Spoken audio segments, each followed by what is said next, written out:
Hey Cool Cat, this is Ben Marcoux with SelfHelpSax.com. I'm a saxophone teacher and performer, as well as a productivity coach. So that means I can not only help you get the most out of your saxophone playing, most enjoyment out of it, but I can also help you get more out of every single one of your days. But today we're talking about the saxophone, and more specifically, we're going to talk about voicing. So, what is voicing? You're actually already familiar with it, but you know it with talking. Now, you see, when you're talking, different vowels and different consonant sounds make you change the shape of your throat and the shape of your lips. But the shape of your throat is what we call voicing. And believe it or not, people say saxophone is one of the most vocally expressive instruments, and they're right, because we apply these voicings when we're playing the instrument. So related to saxophone, voicings are the shapes we use to play. And why is this important? You can think of it this way. Every single note on the saxophone has a home where it resonates best. Let me give you an example, all right? I'm going to play the same note, only changing my voicing, okay?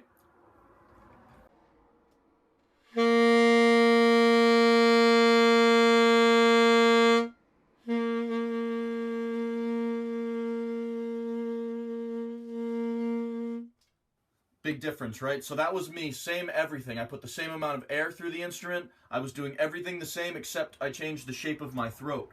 So another reason why it's really helpful to master these voicings, not only do you get the nice sound, but it allows you to play easily rather. So whether you're in the top of the instrument or the bottom of the instrument, you don't need to move your embouchure or manipulate your face or work very hard. Once you lock in this embouchure and figure out the voicings for every note, you don't need to worry about moving your face around when you play. So that saves tension, saves energy, makes you more efficient.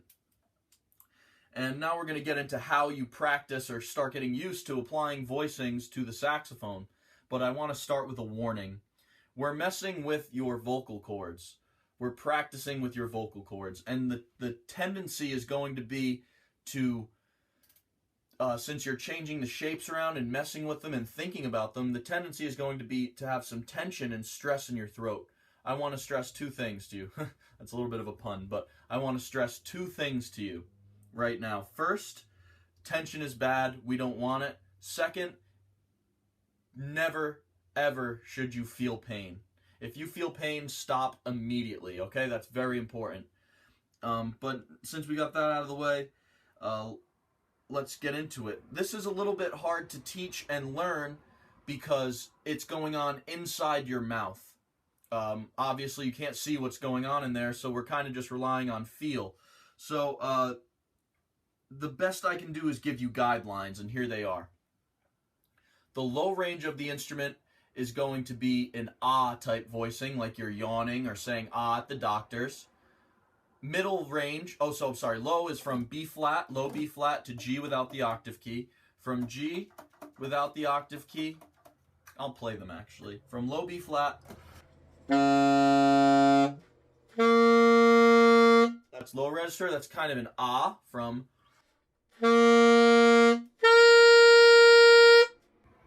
From G to G, that's kind of an ooh.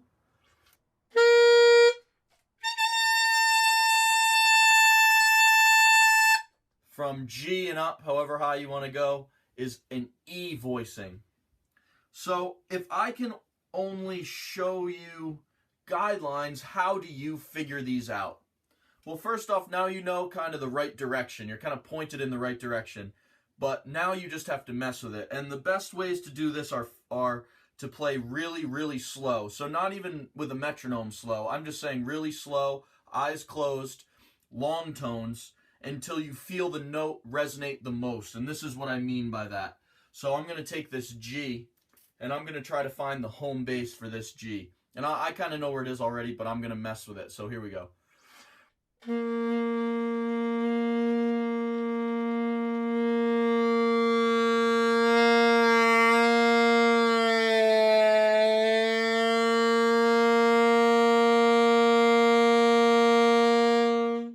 So that's right about where I want it. You could see I started off, it was too pinched, close, And I went too far, and I had to kind of come and Goldilocks effect it, go right in the middle.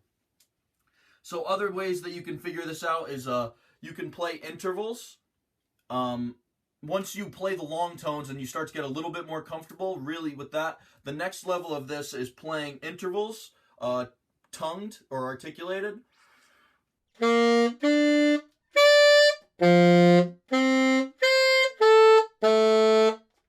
And your goal is to make sure that your face doesn't move at all, no matter what's going on. You can also slur these, like this is a great exercise to have a pedal note and then to slur chromatically up and down.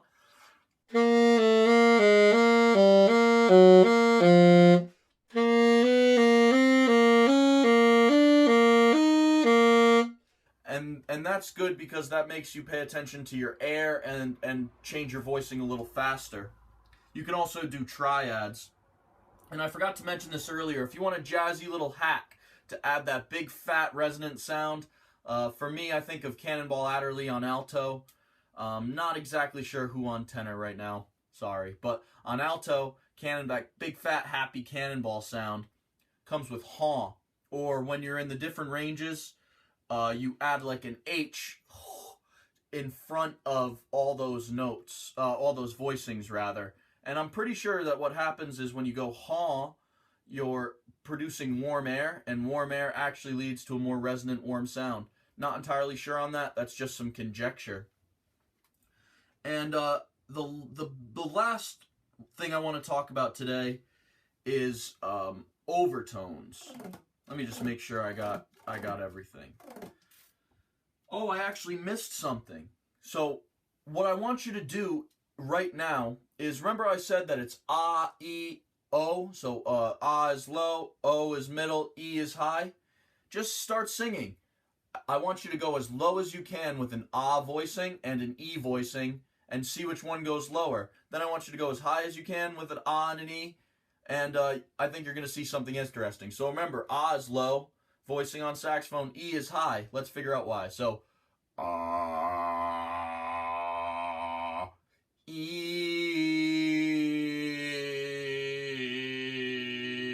ah. Hear how much lower I can go with ah? Let's try up. Now, ah,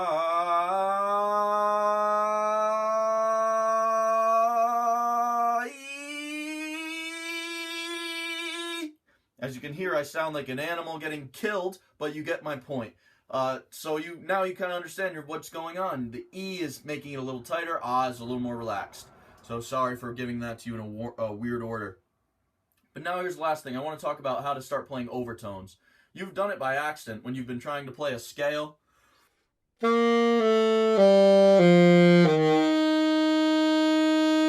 And you go to hit the low note and the higher note pops out. Let's figure out how to do that on purpose, okay? The reason why that happened is because you had a middle range voicing when you were trying to play a low range note. So remember, each note has a home.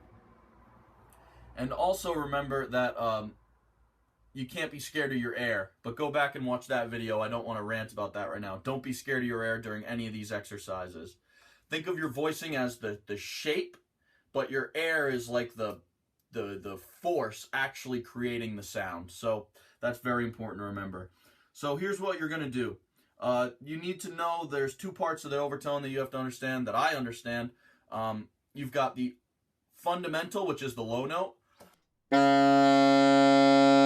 And then you can actually hear overtones when you play that low note. See if you can. Hopefully the recording will pick it up.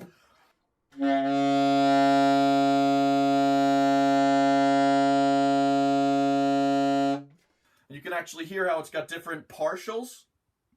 Excuse me. Those partials are called the overtones. So now what we're going to do is we'll go over the full overtone series in another video. I actually got asked a great question about that. But the first one you need to know is you play the low note. The next overtone is 1 octave higher. So we're going to start on low B flat, which is everything closed. And we're going to play low B flat. Now we're going to play B flat 1 octave higher. Now we're going to sing that note in the proper voicing. So it'd be like, ooh, ooh. Now we go to play it again. Now you finger low B flat, but still kind of go ooh of middle B flat. And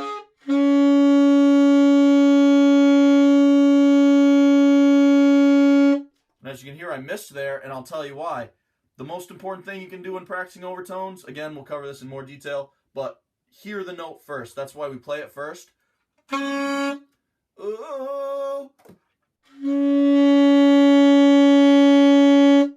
And then you can keep going and messing around with that, but we'll get more into that in the overtones video. So I hope you got some value from that. Whether you're watching this on Facebook or YouTube, you can leave me a comment, like the page or like the channel, give me some reaction. Please ask me a question. Please, pretty please. That's my favorite thing. That's actually how all this came about. But I think the best thing that you can do is sign up for my daily free email newsletter called Backstage VIP Daily, where you get everything from clips of live concerts I go to, great resources I find on the internet, conversations I have with really smart people. Really, I have a great time doing it. 100% free, sent to your inbox every single day, just so you get something valuable so that you can keep going and crushing it. Oh, I hate that phrase, but I hope you forgive me. Crushing it's lame, man. Gotta stop saying it. So there you have it. I hope to talk to you soon, and I want to hear from you.